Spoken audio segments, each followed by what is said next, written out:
Mahanadi serial next பிரேமோ என்ன மாதிரியான twist ஆக்க போகுதுன்னு பார்க்கலாம். காவேரி பயங்கரமா ஃபீல் பண்ணி வருத்தத்துல எனக்கு என்னவோ ராகினி சொல்ற விஷயம் எல்லாமே சரின்னு தான் படுது.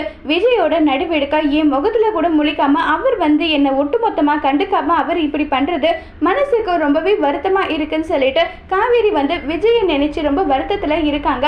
அப்ப அங்க கங்கா என்னடி நீ எதுக்காக இப்படி அமைதியா இருக்க? யாரு அவ சொன்னது எல்லாம் ஏத்துக்கிட்டு அவ சொல்ற விஷயத்தை எல்லாம் நீ பயந்துகிட்டு இருக்கியா? உன் புருஷன் மேல உனக்கு நம்பிக்கை இல்லையா? உன் புருஷன் அந்த பொண்ணோட ட்ரீட்மெண்ட்டுக்கு தான் போயிருக்காங்கன்ற விஷயத்த தாத்தா தான் உனக்கு அவ்வளோ கிளாரிஃபையா சொன்னாங்கல்ல.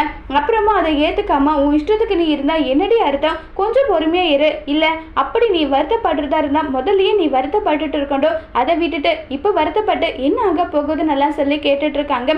இதை கேட்டதுமே என்ன பேசுறதுன்னு தெரியாம ரொம்பவே பயங்கர வருத்தத்துல இருக்காங்க.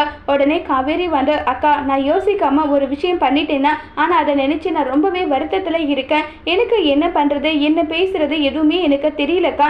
என்னுடைய புருஷன் எனக்கு வேணும். அதுக்காக நான் என்னன்னாலும் செய்ய தயாரா இருக்கேன்னு சொல்லிட்டு காவேரி கங்கா கிட்ட உதவி கேட்குறாங்க.